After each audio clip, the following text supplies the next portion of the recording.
Hello guys, আজকে আমরা pudding তৈরি করব তিনটি উপকরণ দিয়ে। আজকে আমরা পুডিং তৈরি করব। তিনটি উপকরণ হলো ডিম, দুধ এবং চিনি।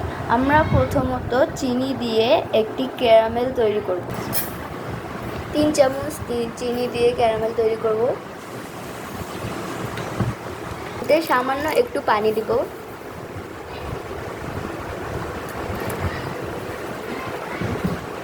আমরা দুধটা আগে জাল করে নিয়েছি। এখন দুধটা জাল করে ঠান্ডা হতে দিয়েছি, ঠান্ডা হবে।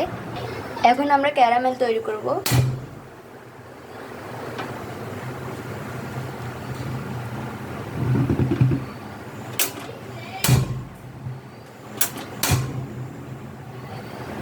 গাইস, আমাদের ক্যারামেলটা তৈরি হয়ে গেছে। এই যে আমাদের ক্যারামেল। আমরা 3টা ডিম দিব। এই যে আমরা এখানে 3টা ডিম ভেঙে নিয়েছি। আমরা এখানে 1 কাপ চিনি দিয়ে নিয়েছি। চিনিটা আপনাদের উপরেই থাকবে, আপনারা যতটুকু চিনি খান ততটুকু দিবেন। বেশিও দিতে পারেন অথবা কমও দিতে পারেন, কিন্তু আমরা 1 কাপই দিয়েছি। মিশ্রণটাকে আমরা একটি সেকনির সাহায্যে সেকে নিব।